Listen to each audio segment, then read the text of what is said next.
அஸ்ஸலாமு அலைக்கும் வரஹ்மத்துல்லாஹி வபரகாத்துஹு. அல்ஹம்துலில்லாஹ் நஹ்மதுஹு வனஸ்தஈனுஹு வனஸ்தக்ஃபிருஹு வனஊது பில்லாஹி மின் ஷுரூரி அன்ஃபுஸினா வ மின் ஸய்யிஆத்தி அஅமாலினா. மன் யஹ்திஹில்லாஹு ஃபலா முضில்ல லஹு வ மன் யுضலில் ஃபலா ஹாதிய லஹு. வ அஷ்ஹது அன் லா இலாஹ இல்லல்லாஹு வஹ்தஹு லா ஷரீக லஹு وأشهد أن محمدا عبده ورسوله أما بعد فقد قال الله تعالى في القرآن العظيم قد كانت لكم أسوة حسنة في إبراهيم والذين معه إذ قالوا لقومهم إنا براء منكم ومما تعبدون من دون الله கஃபர்னா பிக்கும் வதா பைனனா வ பைனக்குமுல் அதாவத்து வல் பக்லாவு அபதா ஹத்தா துமினு பில்லாஹி வஹதா. அன்பிற்குரிய சகோதரர்களே, சகோதரிகளே, இங்கு ஏற்பாடு செய்யப்பட்டிருக்கக்கூடிய இந்த மார்க்க சொற்பொழிவு நிகழ்ச்சியிலே நாமெல்லாம் திரளாக கலந்திருக்கின்றோம். இந்த நேரத்தில் எனக்கு தரப்பட்டிருக்கக்கூடிய தலைப்பு சத்திய கொள்கையில் சமரசம் வேண்டாம். இன்றைக்கு சத்திய கொள்கை என்று வருகின்ற பொழுது நம்முடைய மக்கள் இதை வேறு ஒரு வார்த்தையில சொல்லலாம். சத்திய பேச்சு சாப்பாடுனா போச்சு.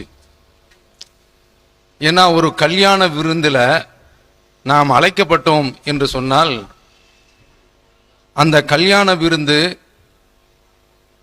அது மார்க்கத்தினுடைய வரம்புக்கு உட்பட்டதா என்று நம்முடைய கொள்கை சகோதரர்கள் பார்ப்பது கிடையாது.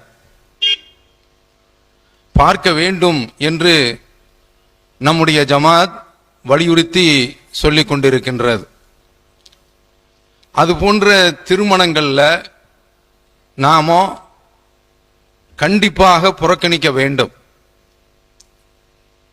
பெண் வீட்டு விருந்து என்று வருகின்ற போது அதுல நம்ம ஆட்கள் போய் முழு கட்டு கட்டிவிட்டு வந்து விடுகின்றார்கள். இதுல போய் சாப்பிட்டு விட்டு வந்து அது ஏக்கங்களெல்லாம் அவங்க பாரபட்சமாகலாம் பார்க்கறது கிடையாது. அந்த அமைப்பு இருந்தால் என்ன, இந்த அமைப்பு இருந்தால் என்ன, எல்லாமே தௌஹீத் தாங்க.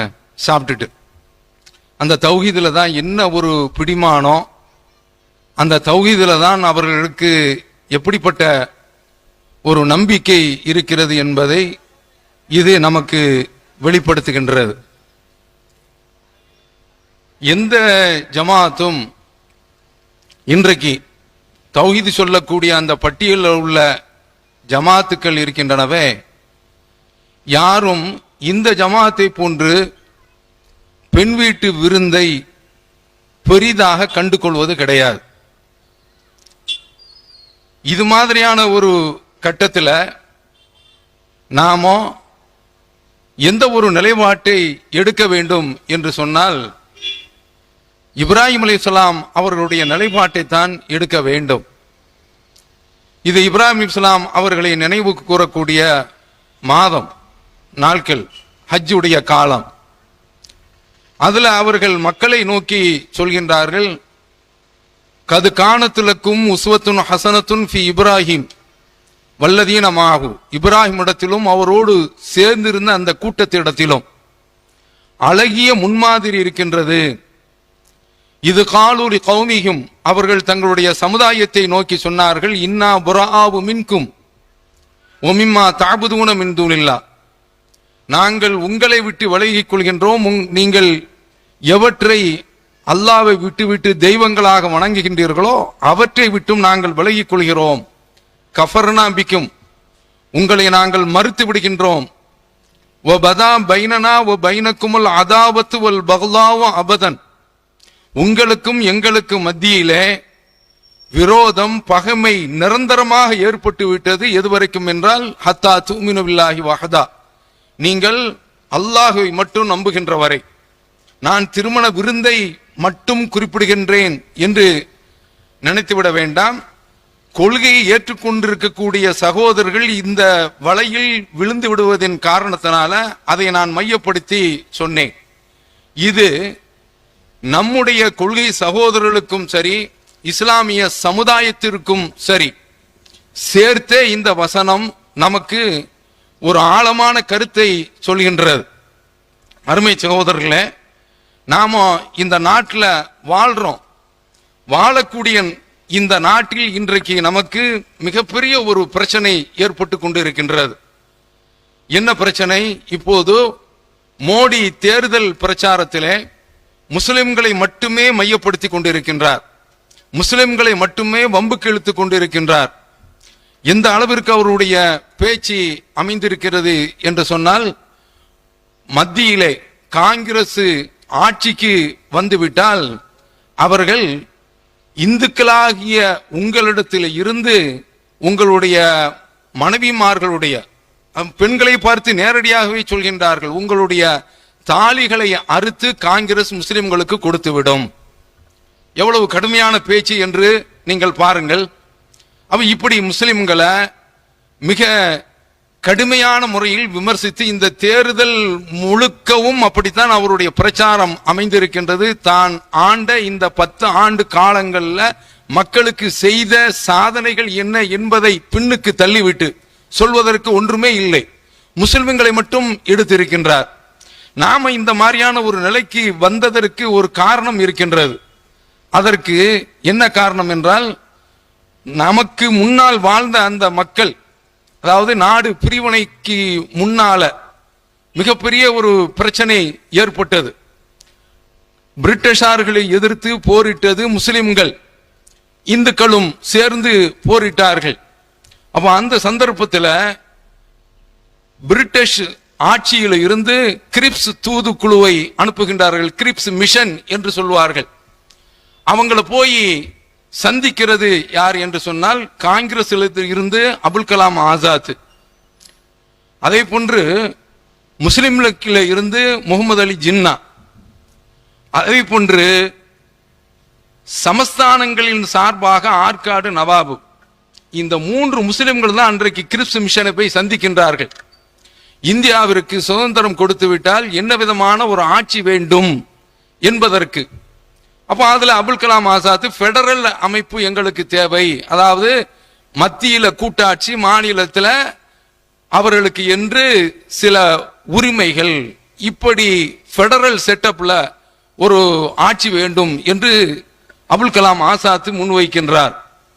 அந்த இடத்துல இந்த ஜின்னா அவர்கள் என்ன குறிப்பிடுகின்றார்கள் என்றால், அதை அவங்க ஏத்துக்கறல. எந்த அளவிற்கு இந்த பிரச்சனை வருகின்றது என்று சொன்னால், அதாவது சொல்றாங்க, எங்களுக்கு தான் மெஜாரிட்டி இருக்கின்றது, காங்கிரஸ் சொல்கின்றது.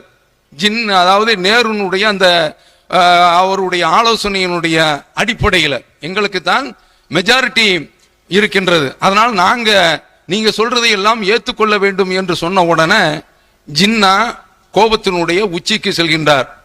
இதை யார் பேசியிருக்கின்றார் என்று சொன்னால், சமீபத்தில் திமுகவை சார்ந்த ராசா அவர்கள் பேசி இந்த பேச்சை பேசி முடித்தவுடனே மிகப்பெரிய அளவுல சங் பரிவார கும்பல்கள் தமிழ்நாட்டை பிரிப்பதற்கு இவர் முயற்சிக்கின்றார் என்ற அளவிற்கு அந்த பேச்சு சென்று, அப்ப அதுல அவர் குறிப்பிடுகின்றார்.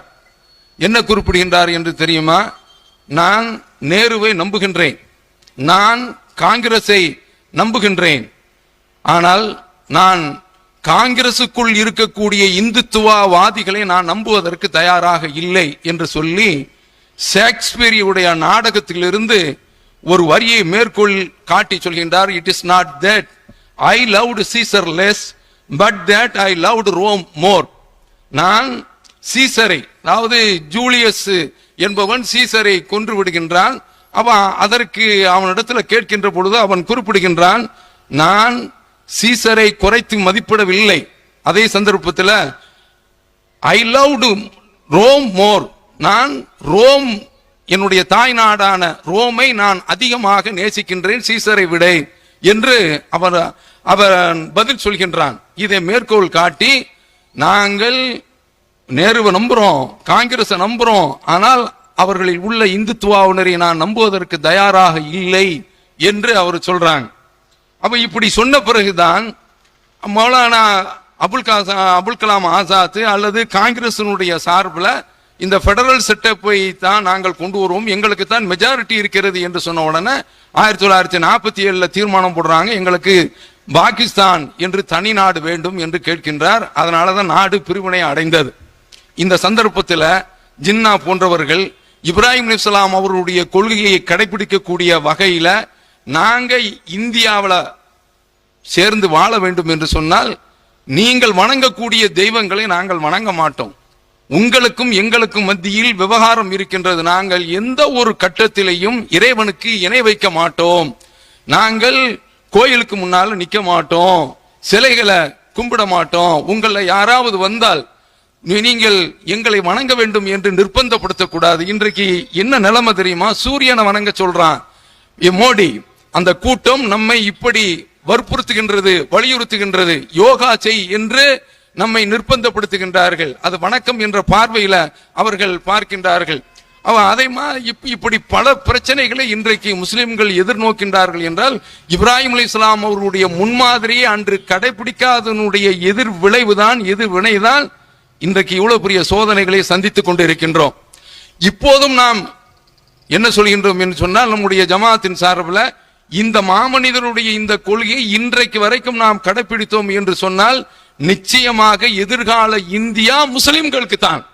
இந்த நாட்டில் ஏகத்துவ கொள்கை மட்டும் நிச்சயமாக அது உயிர் துடிப்புடன் இருந்தால், ஏகத்துவவாதிகள் இந்த கல்யாண பந்தல்ல விலை போகாமல் இருந்தால், நிலை மாறாமல் இருந்தார்கள் என்று சொன்னால், கபர் வணக்கத்தின் பக்கம் செல்லாமல் இருந்தார்கள் என்று சொன்னால், நிச்சயமாக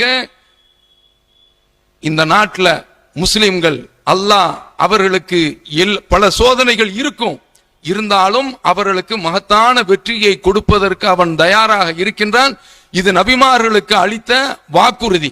அவ இந்த நாட்டில் வாழக்கூடிய நாமோ புறக்கணிப்பு என்ற ஒரு ஆயுதத்தை கையில் எடுக்காத வரை நாம் ஒருபோதுமே முன்னேற முடியாது, நாமோ அழிந்தே போய்விடுவோம்.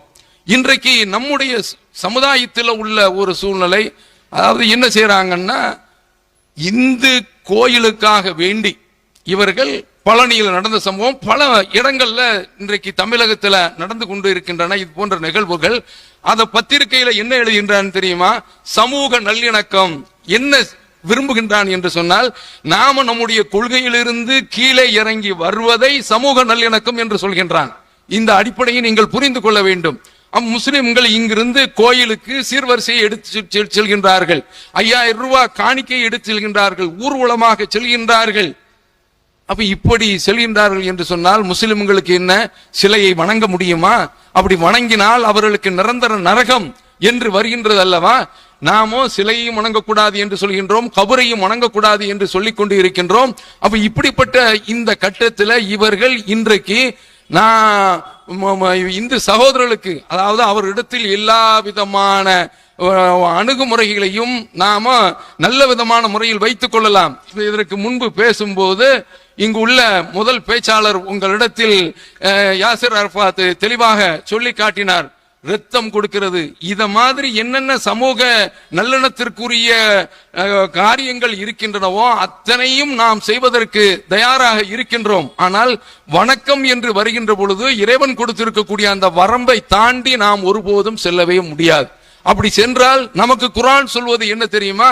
நரக நெருப்பு, நிரந்தர நெருப்பு, அந்த நெருப்புல இருந்து தப்பவே முடியாது. ஹாலிதீன ஃபீஹா, அதில் அவர்கள் நிரந்தரமாக இருப்பார்கள். லா யுஹஃபஃபு அன்ஹுமுல் அஸாப் வலாஹும் யுன்தரும், அவர்களுக்கு வேதனை குறைக்கப்படாது, அவர்களுக்கு அவகாசமும் கொடுக்கப்படாது என்று சொல்கின்றானே. அப்படிப்பட்ட மிகப்பெரிய ஒரு ஷிர்க். ரசூலுல்லாஹ்வை பார்த்து அல்லாஹ் தஆலா சொல்கின்றான், லஇன் அஷ்ரக்த லயஹ்பதன்ன அமலுக்கு, நீங்கள் இணை வைத்து விட்டீர்கள் என்றால் உங்களுடைய அமல் பாழாகி நாசமாகி போய்விடும் என்று அல்லாஹ் சொல்கின்றான். அப்படிப்பட்ட ஒரு இணை வைப்பை இன்றைக்கு சாதாரணமாக செய்கின்றார்கள் என்றால் இதற்கு காரணம் என்ன?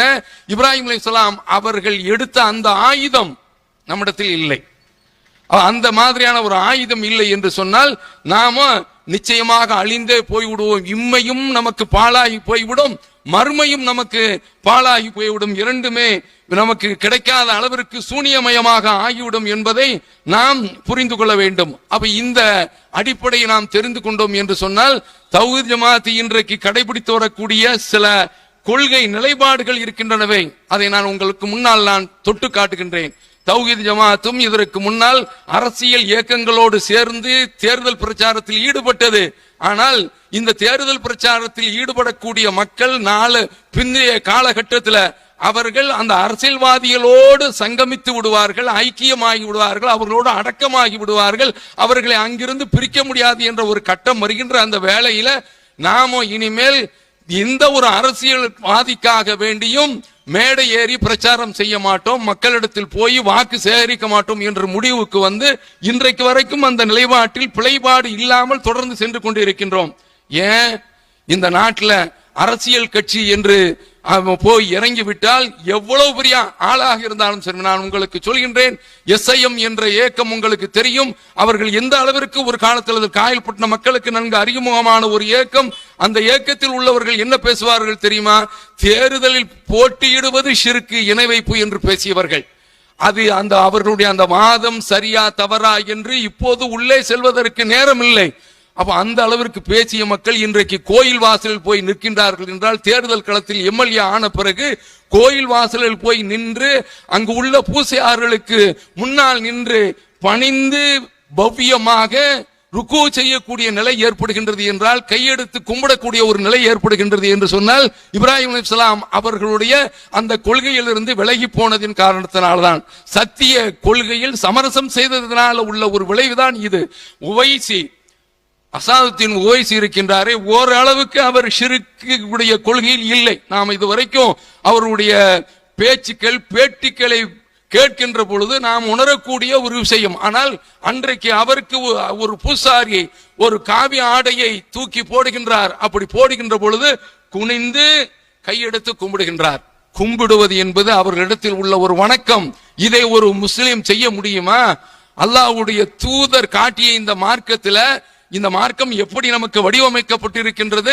உச்சி நேரத்தில் ஒருவன் தொழுகின்றான் என்று சொன்னால் அந்த நேரத்தில் அவன் தொழக்கூடிய தொழுகை ஒரு முஷிரிக்கிற்கு, இணைவைப்பாளனுக்கு ஒத்து இருக்கக்கூடாது என்பதற்காக வேண்டி அந்த நேரத்தில் நீ தொழாத. சூரியன் உதிக்கக்கூடிய நேரத்தில் ஒருவன் தொழுகின்றான் என்று சொன்னால் அது ஒரு இணைவைப்பாளன் செய்யக்கூடிய அந்த வணக்கத்திற்கு ஒத்திருக்க கூடாது என்பதற்காக வேண்டி அந்த நேரத்தில் நீ தொழாதே. அதை போன்று சூரியன் மறையக்கூடிய நேரத்தில் நீ தொழுதால் அது கண்டிப்பாக ஒரு இணைவைப்பாளன் செய்யக்கூடிய அந்த வணக்கத்திற்கு ஒப்பாக இருக்கும். அதனால அந்த வணக்கத்தை நீ செய்யாது என்று இந்த மார்க்கத்தை தனி மார்க்கமாக ஆக்கி காட்டியிருக்கின்றார்கள். அப்படிப்பட்ட மார்க்கத்தில் உள்ளவர்கள் இன்றைக்கு இந்த நிலைக்கு போய்விட்டார்கள். பார்க்கிறோமா இல்லையா? இன்னொரு சமுதாயத்தில் உள்ளவர் தான் தேர்தல் பிரச்சாரத்தில் அல்லாவுக்காக வேண்டி உயிரை கொடுப்போம் என்று சொன்னால் அதில் அர்த்தம் இருக்கின்றது, அதில் ஒரு பொருத்தம் இருக்கின்றது. அம்மாவுக்காக வேண்டி உயிரை கொடுப்போம் என்று பேசக்கூடிய அளவிற்கு சென்று விட்டார்கள் என்று சொன்னால், இப்ராஹிம் அலைஹிஸ்ஸலாம் அவர்களுடைய இந்த மார்க்கம் அவர்களிடத்தில் இல்லை, இணை வைப்பு இவர்களிடத்தில் குடிகொண்டு விட்டது. இது அல்லாஹ் அவர்களையும் காப்பாற்ற வேண்டும். இந்த பேச்சை கேட்டு அவரை ஒட்டி பின்பற்றி நடக்கின்றார்களே, அவர்களையும் நரகத்தில் இருந்து காப்பாற்ற வேண்டும். அப்ப அதனாலதான் தௌஹீத் ஜமாத்து எந்த ஒரு கட்டத்திலையும் இந்த தேர்தல் பிரச்சாரத்தில் இறங்காது. அப்படி இறங்கினால் இது போன்ற ஒரு பிரச்சனையை, இணை வைப்பு என்ற பிரச்சனை சாதாரணமான ஒரு பிரச்சனை கிடையாது, இணை வைப்பு என்ற அந்த பிரச்சனையை சந்திக்க நேரிடும் என்பதற்காக வேண்டித்தான் விலகி நிற்கின்றது, வெகு தூரமாக ஓடி வந்து விட்டது என்பதை இந்த நேரத்தில் நான் உங்களிடத்தில் தெரிவித்துக் கொள்கின்றேன். CAA குடியுரிமை திருத்த சட்டம் அது அமலாவதற்கு முன்னால் மக்கள் எல்லாம் சேர்ந்து எல்லா மேடைகளிலையும் ஏறி நின்றார்கள். நம்ம ஜமாத்துல இருந்தும் அப்படி ஏறி நின்றார்கள். ஆனா நம்ம ஜமாத்துல குடியுரிமை திருத்தத்திற்காக வேண்டி மாபெரும் பிரம்மாண்டமான ஒரு கூட்டத்தை கூட்டினோம். அதுலயும் மக்கள் வெள்ளம் கரை புரண்டது. அவை இப்படி நம்முடைய ஜமாத்தின் சார்பில் நடத்தக்கூடிய, ஏன் நம்ம தனியா நடத்துறோம்? இந்த சிஏஏ மீட்டிங்ல இதற்காக நடத்தப்பட்ட ஆர்ப்பாட்டத்தில் ஒரு ராப் இசை பாடகர் ஒருவர் அருள் என்று அறிவு என்று பெயர், அந்த இளைஞர் அந்த பாடல்ல சொல்றாரு, நமக்கு மதம் வேண்டாம். அப்ப என்ன பாருங்க, இஸ்லாத்தில் நம்ம இருந்து கொண்டிருக்கின்றோம். முதுகுலு ஃபிஸ்ஸில்மி காஃபா, இஸ்லாத்தில் நீங்கள் முழுமையாக நுழைந்து விடுங்கள் என்று அல்லாஹ் சொல்கின்றான். அந்த மார்க்கம் எனக்கு வேண்டாம் என்று அந்த மேடையில் வந்து பேசுறாங்கன்னா, அப்ப அதனாலதான் தௌஹீத் ஜமாத்தை எந்த ஒரு கட்டத்திலையும் மற்ற ஏக்கத்தினர்கள் கலந்து கொள்ளக்கூடிய அந்த மேடையில நடத்தக்கூடிய அந்த மேடையில கலந்து கொள்றது இல்ல.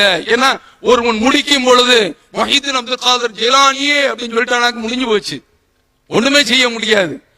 அதற்கடுத்து இது இந்த முடிவை நாம் எதற்காக வேண்டி இப்படி எடுத்தோம் என்று சொன்னால், மேலப்பாளையத்தில் ஒரு கூட்டம் நடந்துச்சு. அந்த கூட்டம் நாம வளர்த்த ஒரு இயக்கம், அந்த இயக்கத்தின் சார்பில் தான் நடந்தது. மேலப்பாளையம் பஜார் திடல்ல நடக்குது. அப்படி நடக்கின்ற பொழுது அந்த கூட்டத்தினுடைய முடிவில் நாங்க அந்த ஆளை நீங்க அழைக்காதீர்கள், ஒரு முக்கியமான பேச்சாளரை கூப்பிட்டாங்க, அவரை கூப்பிடாதீர்கள் என்று தௌஹீத் ஜமாத்தின் சார்பில் சொல்கின்றோம். கேட்கவில்லை, அவர்கள் அழைத்து வந்து விட்டார்கள். கடைசியில அவரு அந்த கூட்டத்தில் சொல்றாரு, நபி ஸல்லல்லாஹு அலைஹி வஸல்லம் அவர்களை கனவிலும் நனவிலும் கண்டு களிப்போமாக. கனவில் காண்பதையே நாம விமர்சிச்சுக்கிட்டு இருக்கிறோம். அந்த ஹதீஸ் பொருத்தம் இல்லாத, அவர்களுடைய விளக்கம் சரியில்லை என்று சொல்லிக் கொண்டிருக்கின்றோம். அதற்குள் நுழைவதற்கும் இப்போது நேரம் இல்லை. நனவில் பார்ப்போம் என்று சொன்னால், நபி ஸல்லல்லாஹு அலைஹி வஸல்லம் அவர்கள் உயிரோடு உலகத்திலேயே, மறுமை நாள் கிடையாது, இந்த உலகத்திலேயே திரும்ப வருவாங்க, அவங்கள பார்ப்போம் என்று சொல்கின்றார்கள் என்று சொன்னால், அல்லாஹ்வுடைய அந்த குர்ஆன் வசனத்திற்கு நேர் எதிரானது. அல்லாஹ் தஆலா என்ன சொல்றான், அவர்களுக்கும் நமக்கும் மத்தியில ஒரு திரை இருக்கின்றது, அந்த திரையை கிழித்துக் கொண்டு அவர்கள் இந்த உலகத்திற்கு ஒருபோதும் வர முடியாது என்று அல்லாஹ் தஆலா ஒமின் வராயிகும் பர்ஸகுன் இலா யௌமி யுபாஸூன், கியாமத் நாள் வருகின்ற வரை இறந்தவர்களுக்கும் நமக்கும் மத்தியிலே ஒரு திரை இருக்கிறது என்று சொல்கின்றான். அந்த திரை ஒருபோதும் விலகாது, மறுமை வந்தால் தான் விலகும். அப்ப அப்படி பக்காவான ஒரு ஷிர்கான ஒரு வார்த்தையை அந்த சபையில சொல்றாரு. அதனாலதான் தௌஹீத் ஜமாத்து இன்றைக்கு தனித்து நிற்கின்றது. தனித்து நிற்பதற்குண்டான காரணம், எந்த ஒரு கட்டத்திலையும் ஷிர்க்ல விழுந்து விடக்கூடாது என்பதை தவிர்த்து வேற எதுவுமே கிடையாது. நாளைக்கு மறுமையில அல்லாஹ் தஆலா மக்கள் எல்லோரையும் நிறுத்தி வைத்துக் கொண்டு விசாரணை கட்டத்தில் அவர்களுக்கு மத்தியில காட்சி அளிக்கின்றான். முதல்ல மக்கள் ஒரு தோற்றத்தில் பார்க்கிறாங்க. அப்ப அந்த சூழ்நிலையில அவர்களை பார்த்து சொல்கின்ற அந்த அங்கு இறைவனிடத்தில் இருந்து வார்த்தை வருகின்றது, யார் யாரெல்லாம் உலகத்துல யார் யார வணங்கிட்டு இருந்தீங்களோ அவங்க பின்னால போங்க என்று சொல்லப்படுகின்றது. அவங்க உசைர வணங்கினவங்க யூதர்கள், அவங்களுக்கு பின்னால போறாங்க. இது புகார் முஸ்லீம்ல வரக்கூடிய ஹதீஸை நான் சொல்கின்றேன், சுருக்கமாக சொல்கின்றேன். அதற்கு அடுத்து அவங்க எல்லாம் அந்த அவர்களுடைய அந்த தோற்றம் காட்டப்படும். அப்படி போறாங்க. உங்களுக்கு என்னப்பா வேணும்? எங்கள் அதிஷ்னா ரப்பனா, எங்களுக்கு தாகமாக இருக்கிறது என்று அவர்கள் சொல்வார்கள். அப்படி சொல்லக்கூடிய அந்த கட்டத்தில் இதோ இருக்கிறது என்று காட்டப்படும். அது நரகம்தான், காணல் நீரை போன்று இருக்கும். அதில் அவர்கள் தூக்கி வீசி எறியப்படுவார்கள். இதே போன்று நசாராக்கள் இப்படி ஒவ்வொரு யார் யார் என்னென்ன தெய்வங்களை வணங்கிட்டு இருந்தாங்களோ, யார் யார் கோசிலாலும் முஹீதீன் அப்துல் காதர் ஜிலானி, நம்ம காயல்பட்டந்தருடைய ஊர்ல தெரு வீதிகளில் நீங்கள் வீடுகளை பார்த்தீர்கள் என்று சொன்னால் அல் மதத் யா கௌஸ் முஹீதீன் என்று எழுதப்பட்டிருக்கும். அப்ப இப்படி யார் யார் முஹீதீனை கூப்பிட்டாங்களோ அவங்களுடைய தோற்றம் காட்டப்பட்டு அதற்கு முன்னால போயிருவாங்க. இதுல நேஷனல் அவுலியாக்கள் இருக்கிறாங்க, ரீஜனல் அவுலியாக்கள் இருக்கிறாங்க, லோக்கல் அவுலியாக்கள் இருக்கிறாங்க, எத்தனையோ அப்பாக்கள் நிறைய இருக்கிறாங்க. அப்ப இந்த மாதிரியான அப்பாக்களை யார் யாரெல்லாம் வணங்கினீர்களோ தப்பாம அவங்களுக்கு பின்னால போயிருங்கப்பா என்று அவர்கள் அனுப்பி வைக்கப்பட்டு விடுவார்கள். ஒரு கூட்டம் மட்டும் நின்று கொண்டே இருக்கும். அப்ப அவர்களிடத்துல ரப்புல் ஆலமீன் கேட்கிறான், யூதர்கள் அவங்க வணங்க தெய்வத்தை பார்த்து போயிட்டாங்க, நசாராக்கள் போயாச்சு, யார் யார் என்னென்ன தெய்வங்களை வணங்கலாங்களோ அவங்கள பார்த்து போயிட்டாங்க. நீங்க ஏங்க நின்றுகிட்டு இருக்கீங்க? ஒரு கூட்டம் மட்டும் நிற்கும், நீங்க ஏன்பா நின்றுகிட்டு இருக்கீங்க என்று சொல்லும் போது, நாங்க உலகத்துல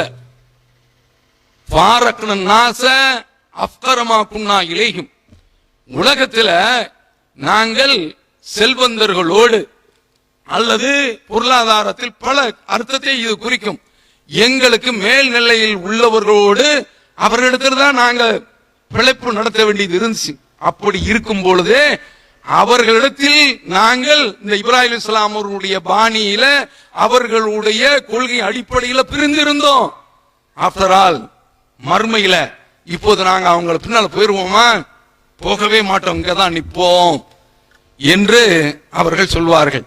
அப்போது அல்லாஹ் சொல்கின்றான், அல்லாஹ் அவர்கள் ஏற்கனவே பார்த்து அந்த தோற்றத்தில் இல்ல, வேறு தோற்றத்தில் வந்திருக்கின்றான். நான் தான் உங்களுடைய ரப்பு என்று சொல்கின்ற பொழுது நஊது பில்லாஹி மின்க, உன்னிடத்தில் இருந்து நாங்கள் அல்லாஹ்விடத்தில் காவல் தேடுகிறோம், பாதுகாவல் தேடுகிறோம் என்று அவங்க அந்த தோற்றத்தை நம்ப மறுக்கிறாங்க. எந்த அளவிற்கு என்றால் அவர்கள் தடம் புரண்டு விடுவார்கள் என்ற நிலை அவர்களுக்கு ஏற்படுகின்றது. இப்போது அல்லாஹ் தஆலா அவரிடத்துல குறுக்கிட்டு ஹல் பைனக்கும் வ பைனஹு ஆயத்துன் தாரிஃபுன, உங்களுக்கும் உங்களுடைய ரப்புக்கும் மத்தியில ஏதாவது ஒரு சின்ன தடயம், ஏதாவது ஒரு சின்ன ஒரு அத்தாட்சி, ஏதாவது ஒரு சின்ன ஆதாரம் இருக்கிறதா என்று கேட்கின்ற பொழுது முஸ்லிம்கள் உடனே பதில் சொல்றாங்க, இது ஏகத்துவத்தில் நிலைத்து நீடித்து உறுதியாக இருக்கக்கூடிய அந்த மக்களுக்கு தான் வரும்.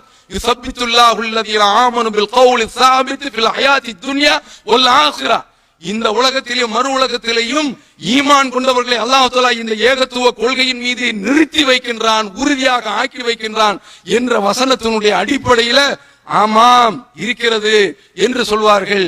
என்ன? அதுதான் இறைவனுடைய பாதம். யௌம யுக்ஷஃபு அன் ஸாக் வ யுதுஅவுன இல சுஜூத் ஃபலா யஸ்ததிஊன், அவர்கள் அந்த நாள்ல இறைவன் தன்னுடைய பாதங்களை திறந்து காட்டுவான், மக்கள் எல்லாம் சஜதா செய்வார்கள்.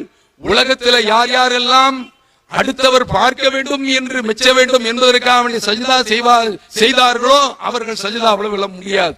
ஆனால் உண்மையாகவே சஜதா செய்தவர்கள், உண்மையாக சஜதா அல்லாஹ்வை வணங்கியவர்கள் அங்க அப்படியே சஜதாவில் விழுந்துருவாங்க. அப்படி விழுந்த உடனே எழுந்திருச்சு பார்ப்பாங்க, அங்க ரப்புல் ஆலமீன உண்மையான தோற்றத்தில் அவர்கள் காண்பார்கள். இது புகாரியில் வரக்கூடிய ஹதீஸ். இதற்காக வேண்டித்தான் நாம் சொல்கின்றோம், எந்த ஒரு கட்டத்திலையும் ஷிர்க் வாதிகளோடு இணைந்து விடாதீர்கள், நீங்கள் முஷ்ரிக்குகளோடு இரண்டு கலந்து விடாதீர்கள். என்னென்ன விஷயங்கள் உங்களை அழித்து விடுமோ, உங்களை இழக்க செய்து விடுமோ, உங்களை அவர்களோடு இரண்டரை கலக்க செய்து விடுமோ அதுல தனிச்சு நிலுங்க. அப்போதுதான் இந்த சத்திய கொள்கையில் சமரசம் இல்லாத அளவில் பயணம் செய்ய முடியும் என்று நாம சொல்கின்றோம். இத நம்முடைய கொள்கை சகோதரர்களுக்கும் சொல்லிக் கொள்கின்றோம், சமுதாய மக்களுக்கும் நாம் சேர்த்து சொல்லிக் கொள்கின்றோம். இந்த கொள்கையில இருக்கக்கூடியவங்க இந்த திருமண விஷயத்துல எப்படி இருக்கணும், அவங்க எப்படி உறுதியாக இருக்கணும், அப்படி இருக்கிறாங்களா? கிடையாது. இன்றைக்கு காயல் பண்ணத்தை எடுத்துக்கொண்டால் அவர்கள் பெண் வீட்டுல போய் இருக்கிறாங்க. ஒரு சில நெசவு தெரு போன்ற தெருக்களை தவிர்த்து மீதி எல்லா பகுதியிலையும் அப்படியே பெண் வீட்டுல போய் குடியேறாங்களே ஆண் மக்கள் எப்படி இருக்க வேண்டும்? நபி ஸல்லல்லாஹு அலைஹி வஸல்லம் அவர்கள் சொல்கின்றார்கள், அல் யதுல் உல்யா கைருன் மினல் யது சுஃப்லா, கொடுக்கக்கூடிய கைதான் வாங்கக்கூடிய கையை விட சிறந்தது.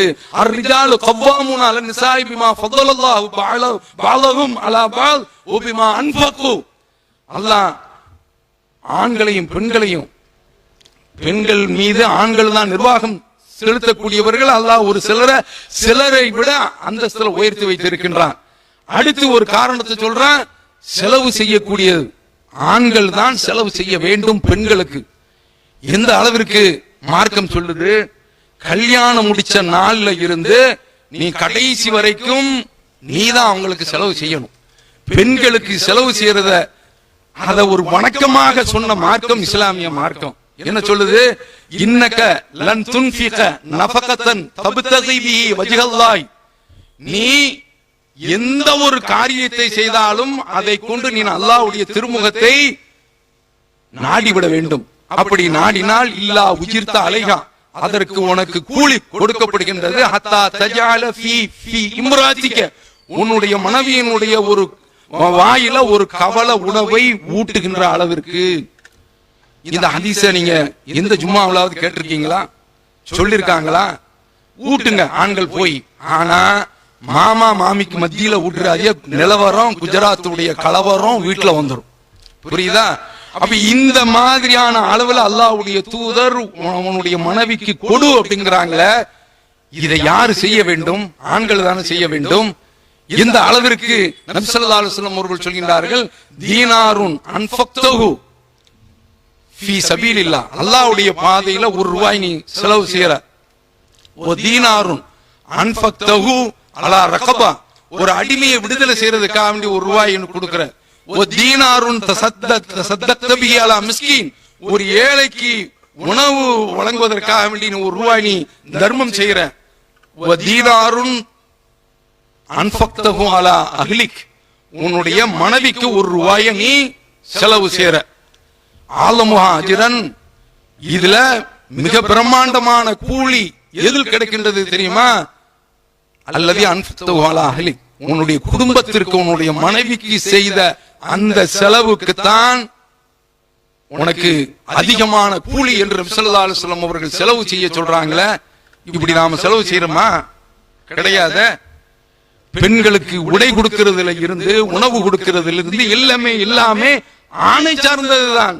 அவங்க என்ன வேண்டுமானாலும் சம்பாதிச்சுட்டு போகட்டும், நீங்க அவங்களுக்கு கொடுக்க வேண்டியது என்று மார்க்கம் சொல்கின்றது. பெண்களுக்கு அவங்களுக்கு உடை எடுப்பது என்று சொன்னால் அது பெரிய பிரச்சனை. இங்கிருந்து போத்திஸுக்கு போய்விட்டோம் என்று சொன்னால் அவ்வளவுதான், லைலத்துல் கத்ர் அங்கதான் கழிச்சுட்டு வரோம். ஒரு சேலை கிடைச்சிரும், அதுக்குண்டான பிளவுஸ் கிடைக்கிறதுக்குள்ள விடிய விடிய நேரம் கழிஞ்சிரும். இப்படி எல்லாம் இருக்கின்றது. செலவு செய்யி, நீ செலவு செய்யறதுல உனக்கு அல்லாஹ்விடத்தில் கூலி இருக்கிறது என்று சொல்கின்றார்களே. அப்படிப்பட்ட மார்க்கத்தில் இருந்து கொண்டு நாம பெண் வீட்டுல போய் எப்படி இருக்க முடிகின்றது? காயல் பட்டத்துல இந்த சகோதரர்கள் தூத்துக்குடி மாவட்டம் எடுத்திருக்கக்கூடிய இந்த பிரச்சாரம், திருமணத்தை ஒட்டி எடுத்திருக்கக்கூடிய இந்த பிரச்சாரம் இருக்கின்றது, ரொம்ப ஒரு முக்கியமான ஒரு அஜெண்டாவாகும். இதை வைத்து அவர்கள் இன்றைக்கு தூத்துக்குடி மாவட்டத்தில் பல கிராமங்கள்ல பல நகரங்கள்ல இந்த செய்தி அவர்கள் கொண்டு சென்றிருக்கின்றார்கள். அந்த அடிப்படையில இன்ஷா அல்லாஹ் காயல் பட்டத்தில் உள்ள இந்த கலாச்சாரம் கண்டிப்பாக உடைய வேண்டும். ஒரு மாற்றம் இதற்கு பின்னால் ஏற்பட வேண்டும். இனிமேலும் பெண் வீட்டில் போய் தங்கி இருப்பது, பெண் வீட்டில் போய் அடங்கி இருப்பது என்பது எந்த ஒரு ஆண்மகனுக்கும் தகாது. மார்க்கம் அப்படி சொல்லல. மூசா அலைஹிஸ்ஸலாம் அவருடைய வரலாறு நீங்கள் தெரிந்துதானே இருக்கின்றீர்கள். என்ன நடக்கின்றது? அவங்க ஒரு வகி செய்தியை பெறுகின்றார்கள். அப்படி பெறுவதற்கு முன்னால் ஒரு ஊர்ல ஒரு கொலை சம்பவம் அவர்கள் அறியாமல் நடந்து விடுகின்றது. அங்கிருந்து தப்பி போறாங்க. அப்படி போன உடனே அங்கு அவர்கள் ஒரு பெரியவரிடத்துல வேலைக்கு சேர்றாங்க. அவருடைய அந்த நடத்தை, அவர்களுடைய அந்த செயல்பாடு அவங்க பார்க்கிறாங்க. நேர்மையான ஒரு செயல்பாடு. அந்த செயல்பாடை பார்த்து விட்டு அவங்க சொல்றாங்க, இன்னி உரீது அன் உன்கிஹக யஹதபனத்தை ஹாத்தைனி அலான் தஜுரனி தமானிய ஹஜ்ஜத், நீ என்னிடத்துல 8 வருஷம் வேலை பார்த்து விட்டு, அவர் எப்படிப்பட்ட பெரியார்னு பாத்துக்கோங்க, அதை 10ஆக முழுமை செய்தால் உன்னுடைய விருப்பத்தை சார்ந்தது என்று சொல்லி அவங்க இதற்கு இப்னு அப்பாஸ் விளக்கம் கொடுக்கின்ற பொழுது, நபிமார்கள் சிறந்தது ஏதோ அதைத்தான் செய்வார்கள், 10 ஆண்டுகள் வேலை பார்த்தார்கள் என்று அவங்க விளக்கம் கொடுக்கிறாங்க. 8ஓ 10ஓ குர்ஆன் சொல்கின்றது. அவ்வளவு நாள் உழைப்பை கொடுத்து விட்டு ஒரு பெண்ணை அவர்கள் கைப்பிடித்து வருகின்றார்கள் என்றால், அப்படிப்பட்ட ஒரு தூய மார்க்கத்திற்கு சொந்தக்காரர்கள் நாமோ, குர்ஆன் ஹதீஸ் அடிப்படையில் நடக்கக்கூடிய நாமோ பெண் வீட்டுல போய் எப்படி நாம உட்காரலாம்? நினைச்சு பாருங்க. அப்ப இந்த மாதிரியான ஆளுகளை கண்டிப்பாக நாம் இந்த கலாச்சாரத்திற்கு ஒரு முற்றுப்புள்ளி வைக்க வேண்டும். இன்ஷா அல்லாஹ். ஆண்கள் சொல்லுங்க, முற்றுப்புள்ளி வைக்கலாமா? சத்தத்தை காணோம். அப்ப அதனால கண்டிப்பாக இந்த பெண் வீட்டுல போய் இருக்கிறத கைவிடுங்க. ஆண்கள் நாங்க தான் உங்களை காப்பாற்றுவோம், கைப்பிடிப்போம், உங்களை வாழ்நாள் முழுவதும் உங்களுக்கு எல்லா வகையிலும் பக்கத்துணையாக இருப்போம் என்று சொல்லி ஆண்கள் அவர்கள் தங்களுடைய வீட்டிற்கு அழைத்து வர வேண்டும். இத கடைபிடியுங்கள். இந்த திருமண அஜெண்டாவை ஒட்டி மாவட்டம் எடுத்திருக்கக்கூடிய இந்த முக்கியமான இந்த பிரச்சாரத்திற்கு இசைவாக இணங்க நீங்கள் இதை செயல்படுத்தி காட்ட வேண்டும். அருமை சகோதரர்களே, பெண் வீட்டுல போய் தங்குறம நாம கொஞ்சம் சிந்தித்து பார்க்க வேண்டாமா? இதனால ஏற்படக்கூடிய மார்க்க ரீதியான விளைவு என்ன? இப்ப எங்களுடைய பகுதிகளில் பார்த்தோம் என்று சொன்னால் அங்கு என்ன நடக்கின்றது என்று பார்க்கின்ற போது அது பெண்களுக்கு அதிகமான அளவுல நகை போடுறாங்க, தொகையும் கொடுக்கறாங்க, வரதட்சணை. அப்படி கொடுத்து முடித்த பிறகு அந்த பிள்ளைகளுக்கு தகப்பனார் இருக்கும் பொழுது பிரிச்சு கொடுக்க வேண்டும், சொத்தை பாக பிரிவினை செய்துவிட வேண்டும் என்ற முடிவுக்கு வருகின்ற பொழுது அவங்க என்ன செய்யறாங்கன்னா பெண் மக்களை பார்த்து சொல்றாங்க, ஏமா உனக்கு கல்யாணத்துல பல லட்சம் ரூபாய் நான் செலவழிச்சிட்டேன், நகையா போட்டேன், தொகையா போட்டேன், உன் மாப்பிள்ளைக்கு கார் வாங்கி கொடுத்தேன், ஹோண்டா வாங்கி கொடுத்தேன், போண்டா வாங்கி கொடுத்தேன் என்று எல்லா கணக்கையும் செட்டில் பண்ணிவிட்டு முடித்து விட்டேன். அதனால இந்த சொத்தில் இருந்து உனக்கு எதுவும் தர முடியாது, நான் ஆண்களுக்கு கொடுத்து விடுகிறேன் என்று அங்கு அந்த அநியாயம் நடக்கின்றது. இங்கு என்ன, பெண் மக்களுக்கு கொடுக்கிறதுனால ஆண் மக்களுக்கு எதுவும் கொடுக்கிறது இல்ல என்ற ஒரு மோசமான ஒரு நடவடிக்கை தொடர்கின்றது. இது குர்ஆனுடைய அடிப்படையில் நாம பார்க்கின்ற பொழுது பாக பிரிவினையை பற்றி சொல்றான, அது இறந்த பிறகு வரக்கூடியது. ஆனால் உயிரோடு இருக்கின்ற அந்த கட்டத்துல பிள்ளைகளுக்கு மத்தியில அன்பளிப்பு கொடுக்கின்ற பொழுது அது சமமாக இருக்க வேண்டும். அதுல கண்டிப்பாக பாகுபாடு காட்டக்கூடாது, பாரபட்சம் காட்டக்கூடாது. எப்படி நபி ஸல்லல்லாஹு அலைஹி வஸல்லம் அவருடைய காலத்துல ஒரு சம்பவம் நடக்கின்றது. நுஅமான் இப்னு பஷீர் ரலியல்லாஹு அன்ஹு அவர்கள், நுஅமான் ரலியல்லாஹு அன்ஹு அவர்கள் சொல்றாங்க, என்னுடைய தந்தை பஷீர் இடத்தில் என்னுடைய தாயார் ஒரு பொருளை எனக்கு அன்பளிப்பாக வழங்க வேண்டும் என்று கேட்கின்றார்கள். அப்படி கேட்டதோடு மட்டுமல்லாமல் நீங்கள் அல்லாஹ்வுடைய தூதரை இதற்கு சாட்சியாக ஆக்க வேண்டும் என்றும் சொல்கின்றார்கள். பையனை அழைச்சிட்டு அவங்க வர்றாங்க. நுஅமான் இப்னு பஷீர் ரலியல்லாஹு அன்ஹு அவர்கள், அதாவது பஷீர் ரலியல்லாஹு அன்ஹு அவர்கள் தன்னுடைய மகன் நுஅமானை ரசூல் ஸல்லல்லாஹு அலைஹி வஸல்லம் அவரிடத்தில் அழைத்து வந்து, அல்லாஹ்வுடைய தூதரே, என்னுடைய பையனுக்கு நான் ஒரு பொருளை அன்பளிப்பு செய்திருக்கிறேன் என்று சொன்ன உடனே நபி ஸல்லல்லாஹு அலைஹி வஸல்லம் அவர்கள், அஅதைத சாயிர வலதிக் மிஸ்ல ஹாதா, உன்னுடைய எல்லா பிள்ளைகளுக்கும் இத மாதிரி கொடுத்திருக்கியா என்று கேட்கின்றார்கள். இல்ல அப்படிங்கிறாங்க. அவர் ரசூலுல்லாஹ் சொல்றாங்க, ஃபத்தகுல்லாஹ், அல்லாஹ்வை நீங்கள் அஞ்சிக் கொள்ளுங்கள், வஅதிலு பைன அவுலாதிக்கும், உங்களுடைய பிள்ளைகளுக்கு மத்தியில் நீங்கள் நீதமாக நடந்து கொள்ளுங்கள் என்று சொன்ன உடனே அவங்க போறாங்க, அந்த அன்பளிப்பை ரத்து செய்து விடுகின்றார்கள், திரும்ப பெற்று விடுகின்றார்கள். முஸ்லிமில் வருகின்றது, மேலே சொன்னது புகாரியில் உள்ள செய்தி.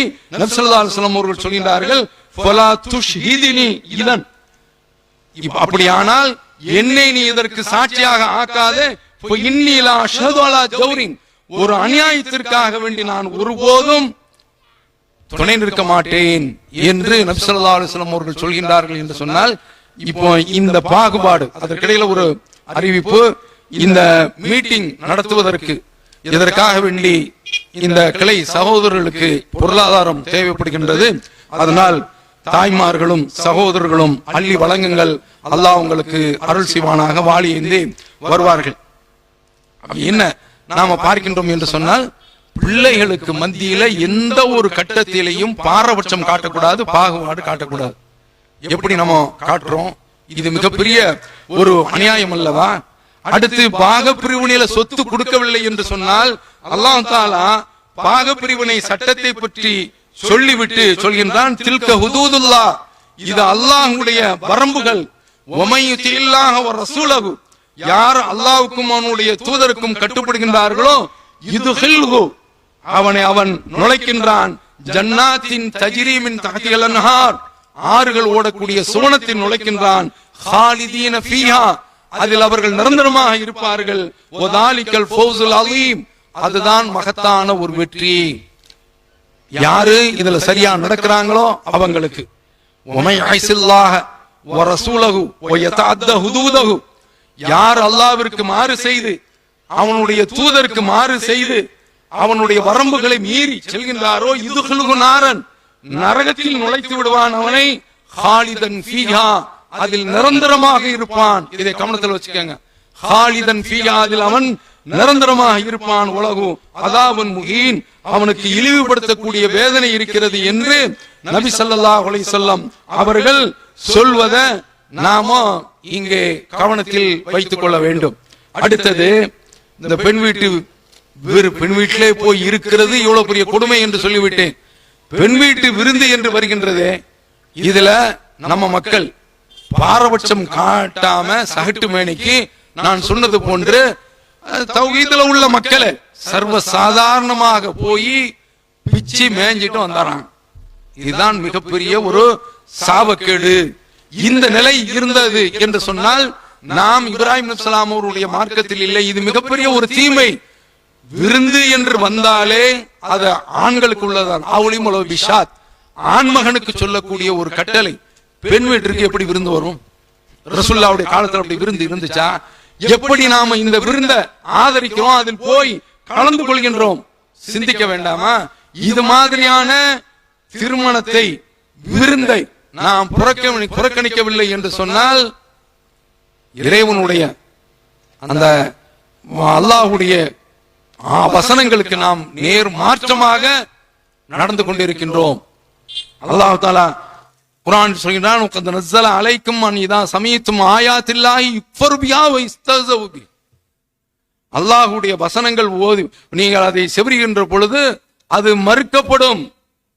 அல்லாஹ் கத் நஸல அலைக்கும் ஃபில் கிதாப அன் இதா சமீதும் ஆயாத்தில்லாஹி யுக்ஃபரு பிஹா வ இஸ்தஹ்ஸவு பிஹா.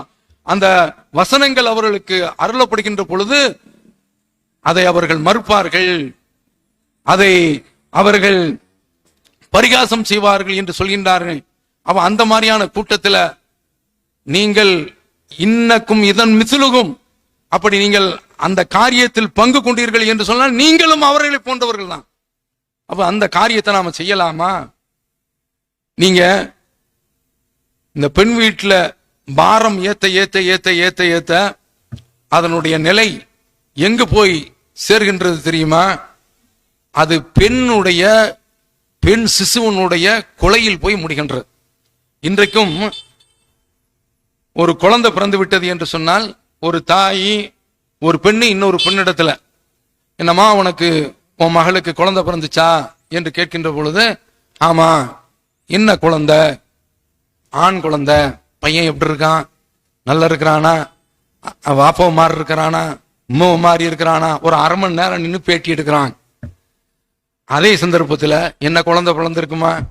பெண் குழந்தை. இவங்களும் டெட் பாடி மாதிரி போறாங்க, அவங்களும் டெட் பாடி மாதிரி போறாங்க. என்ன ஒரு நலன் பாருங்க. அல்லாஹ் குர்ஆன்ல சொல்றான், இதா புஷ்ரா அஹதுகும் பில் உன்சா, அவர்களுக்கு பெண் குழந்தைகளை கொண்டு சுப செய்தி சொல்லப்பட்டால் லல்ல வஜூஹு முஸ்வத்தா, அவர்களுடைய முகம் கருத்து போய் விடுகின்றது.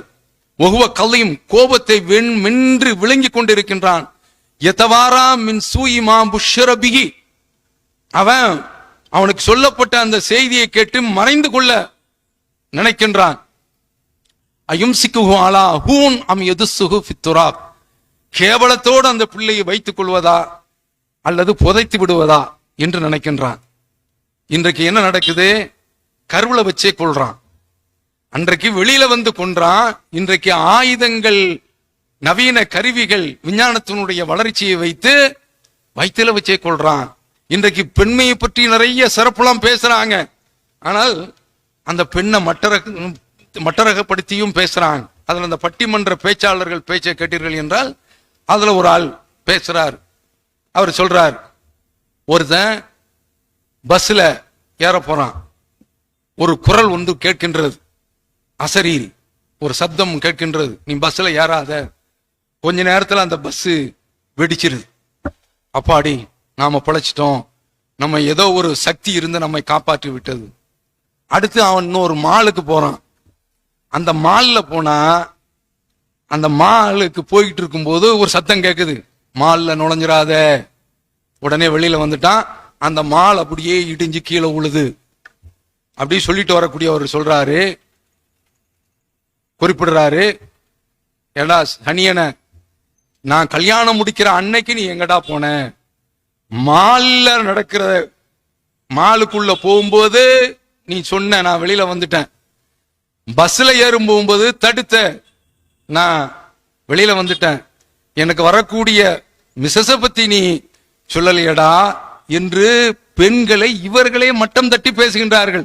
அன்றையிலிருந்து இன்றைக்கு வரைக்கும் இதுதான் நிலைமை. ரசூல் ஸல்லல்லாஹு அலைஹி வஸல்லம் அவர்கள்லாம், உன்னுடைய மனைவிக்கு உன்னுடைய வாயில ஒரு கவல உணவை ஊட்டு, அல்லாஹ்வை நினைத்து நீ ஊட்டினா என்று சொன்னால் உனக்கு கூலி வழங்கப்படுகின்றது என்று பெண்ணை எங்கேயோ உச்சத்தில் கொண்டு போய் வைத்து விட்டார்கள். அல்லாஹ்வுடைய தூதரை தவிர்த்து, இயற்கை மார்க்கத்தை தவிர்த்து இந்த மாதிரியான ஒரு அந்தஸ்தை வேற யாருமே கொடுத்து விட முடியாது. பாருங்க, இந்த குழந்தைய அன்றைக்கு அவன் கொன்றான், இன்றைக்கு எதனால கொல்றாங்க? ஏன் இந்த கொலை நடக்கின்றது? நீங்கள் பார்த்தீர்கள் என்று சொன்னால், ஒரு செய்தியை மட்டும் சொல்லி நான் நிறைவு செய்து விடுகின்றேன். பெங்களூர்ல ஒரு அம்மாவுக்கு ஒரு குழந்தை, 3 மாச குழந்தை, அந்த பேரு அஃப்ரீன், 2012 நடந்துச்சு. அந்த குழந்தைய பெற்ற உடனே தகப்பக்காரன் மோதிக்கிட்டே இருக்கிறான். அந்த பச்சிளம் குழந்தைங்க, அதுக்கு என்ன தெரியும்? அந்த பிள்ளைய அடிக்கடி அடிக்கிறது. இந்த அம்மா வீட்டில் இருக்கும்போது கண்காணிச்சுக்கிட்டு இருக்குது. ஒரு நாள் அவங்க குழந்தைய பார்த்துக்கிட்டு இருக்கிறாங்க அப்படின்னு சொல்லி கடைக்கு போய் சாமான் வாங்கிட்டு வர்றதுக்குள்ள பிள்ளை கோமாவுக்கு போயிடுச்சு. என்ன, 3 மாச குழந்தைங்க, அப்படியே தரையில் அடிச்சிருக்கிறான் தலைய. அதோடு மட்டுமல்லாமல் அந்த பச்சிளம் குழந்தையினுடைய பித்தட்டுல சிகரெட்டை வச்சு சுட்டு இருக்கான்.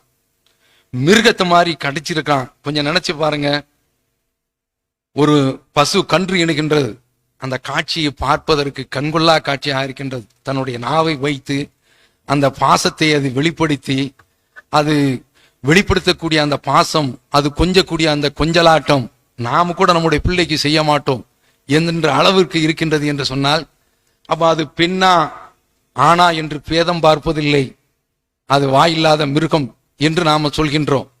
அத போல ஆடு, அதுவும் பேதம் பார்ப்பது கிடையாது. கோழி முட்டையிடுகின்றது, அது அதிலிருந்து வரக்கூடிய குஞ்சி சேவலா கோழியா என்று அது பேதம் பார்ப்பது கிடையாது. எல்லாமே மனித இனத்தை தவிர்த்து. ஆனால் இந்த மனிதன் மட்டும் பெண் குழந்தை என்று சொன்னால் கொள்கின்றானே.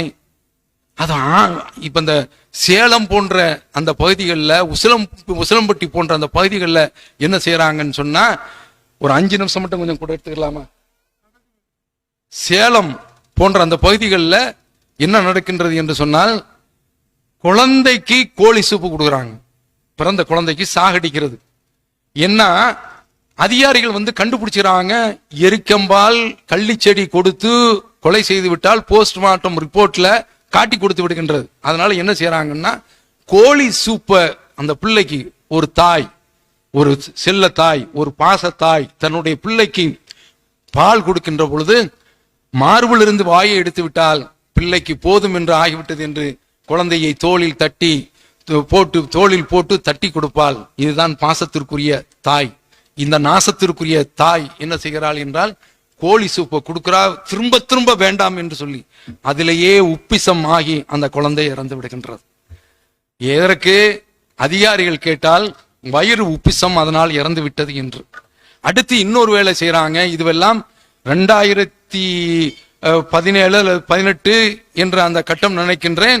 ஆங்கில இந்துவில் வெளிவந்த அந்த செய்தியை நான் குறிப்பிடுகின்றேன். அடுத்து குழந்தை பிறந்தவுடனே தொப்புள் குடி அறுக்கிறாங்கல்ல, அறுத்து விட்டு அந்த இரத்தத்தை நிறுத்துவதற்குண்டான வேலையை செய்வது கிடையாது. ஜன்னி கண்டு அதிலேயே அந்த குழந்தை இறந்து விடுகின்றது. எப்படி எல்லாம் கொள்றாங்க பாருங்க. அடுத்து அவர்கள் கொலை செய்யக்கூடிய ஒரு மெத்தடு, அவங்கள அந்த குழந்தைய வந்து ஈர துணியில அப்படியே சுத்தி மூச்சு திணற ஒரு பெடஸ்டல் ஃபேனை, டேபிள் ஃபேனை முன்னால வச்சு ஹை பிளாஸ்ட்ல வேகமான அளவுல அதை கூட்டி விடுறாங்க. அதிலேயே துடித்து மூச்சை உற்று அந்த குழந்தை செத்து போகின்றது. ஏன்பா அப்படி செய்றீங்க? பெண் குழந்தை பிறந்தால் செலவு. அவங்க சொல்றாங்க, இது இத்தனைக்கும் அவர்கள் பெண்ணினம்தான். பெண் குழந்தை பிறந்தால் இளவு, அதனால் நாங்கள் கொள்கின்றோம் என்று சொன்னால், இந்த அளவிற்கு கொண்டு சென்றது எது? வரதட்சணை கொடுமை, பெண் வீட்டுல பாரம் ஏத்துறது, அவர்களுக்கு சுமையை கூட்டுவது, அதுதான் அவர்களை இந்த நிலைக்கு தள்ளி செல்கின்றது. அதனால்தான் நாம் சொல்கின்றோம், இப்ராஹிம் அலைஹிஸ்ஸலாம் அவர்களுடைய அந்த கொள்கையினுடைய அடிப்படையில இது மாதிரியான திருமணங்கள்ல நீங்கள் கண்டிப்பாக புறக்கணியுங்கள். இப்போ மாநில ஜமாஅத்துல் உலமாவுடைய தலைவர் நெல்லை மாவட்டத்தில் எங்க தொகுதியில் உள்ள எம்எல்ஏ வீட்டுல கல்யாணம், அதற்கு உதயநிதி ஸ்டாலின் வந்திருக்கிறார். அவர் பக்கத்துல இவர் போய் உட்கார்ந்துருக்கிறார். ஏன்னா நாளைக்கு மஹ்ஷர்ல உதயநிதி பக்கத்துல இவர் உட்கார்ந்துட்டாரு. அதனால உலாய்க்க ஹசன உலாய்க்க ரஃபீகா, இவர்கள்தான் சிறந்த நட்பிற்குரியவர்கள் என்று அல்லாஹ் இவங்களை சொர்க்கத்துக்கு அனுப்பிடுவான். அந்த தீமையை கண்டிக்கணும். காணுலாயத்தனாக நான் முன்கரின் ஃபாலு, அவர்கள் செய்த அந்த தீமையை இவர்கள் கண்டிக்கவில்லை. இறைவனுடைய அருளால் அப்படி கண்டிக்கக்கூடிய தெம்பு, திராணி, தைரியம், மன வலிமை, துணிச்சல் இந்த ஜமாத்திற்கு மட்டும்தான் இருக்கின்றது. அதனாலதான் நாங்கள் திரும்ப திரும்ப சொல்கின்றோம், பெண் பாவம் பொல்லாதது என்று சொல்வார்கள். இந்த மாதிரிய பாவத்தில் நாம் மாட்டினோம் என்று சொன்னால், ஒய்தல் மஊதத் சுயிலத் பிஐதன் பின் குத்திலத், நாளைக்கு அந்த குழந்தையை எழுப்பி நீயாமா கொல்லப்பட்டாய் என்று கேட்கின்ற பொழுது, காயல் பண்டத்துல பெண்கள் பிறந்தாலே அவங்க சொத்துக்களை ஆண்கள் இழக்க வேண்டிய நிலைக்கு வந்துச்சு. அப்ப இத மாதிரி முஸ்லிம்களையும் நடந்துச்சு. இத மாதிரி எங்கென்ன வரதட்சணை நடந்ததோ அதுதான் இந்த குழந்தையினுடைய கொலைக்கு காரணம். இதை தவிர்த்து வேற ஏதாவது காரணத்தை சொல்ல முடியுமா? நீங்கள் சிந்தித்து பாருங்கள். அதனாலதான் சொல்கின்றோம், பெண்களுக்கு கொடுத்து வாழக்கூடிய மக்களாக அல்லாஹ்வுடைய தூதர் சொன்னாங்களா, மேலுள்ள கைதான் சிறந்தது. அந்த அளவிற்கு நீங்கள் கொடுக்கக்கூடிய அளவுல இந்த திருமண வாழ்க்கையில நடக்க வேண்டும். மனைவிகளுக்கு நாம தான் கொடுக்க வேண்டுமே தவிர அங்கிருந்து வாங்கக்கூடாது. அந்த சபதத்தை இந்த நாளில் இருந்து நாம் ஏற்றி, இந்த நொடியில் இருந்து ஏற்றி நாம் செயல்படுவோமாக. இப்ராஹிம் அலைஹிஸ்ஸலாம் அவருடைய மார்க்கத்தை பின்பற்றி புறக்கணிப்பை, இது போன்ற அந்த திருமணங்களை நாம புறக்கணித்தோம் என்று சொன்னால் நிச்சயமாக நமக்கு ரெண்டு நன்மை கிடைக்கின்றது. ஒன்று, நாம அதுல விழுந்து விட மாட்டோம். அடுத்து, நாம மார்க்கம் சொன்ன அடிப்படையில் நான் மனதால் வெறுத்து ஒதுங்கி விட்டேன், கையால போய் தடுக்கணும், என்னால முடியல, நான் ஒதுங்கி விட்டேன் என்று இறைவனிடத்துல பதில் சொல்லலாம். இந்த கொள்கையை கடைபிடிக்கின்ற பொழுது அவங்களும் உணரலாம், ஆக நம்முடைய தாய்மாமன் வரல, நம்முடைய அண்ணன் வரல, தம்பி வரல, ஏன் வரல? மார்க்கம் தடுத்திருக்கிறது என்ற காரணத்திற்காக வேண்டிதானே. அப்ப இது மாதிரியான அடிப்படையில் நாம் நடந்தோம் என்று சொன்னால் நிச்சயமாக இந்த ஆடம்பர திருமணம் எல்லாம் ஒளிந்து, திருமணம் எளிய முறையில் அமைந்து, எல்லாமே மார்க்க அடிப்படையில் அமைந்துவிடும். அல்லாஹ் தஆலா அதற்கு நமக்கு அருள் செய்வானாக என்று கூறி வாய்ப்பளித்தமைக்கு நன்றி கூறி அமைகிறேன். வாஹிரு தாவானா அல்ஹம்துலில்லாஹி ரப்பில் ஆலமீன்.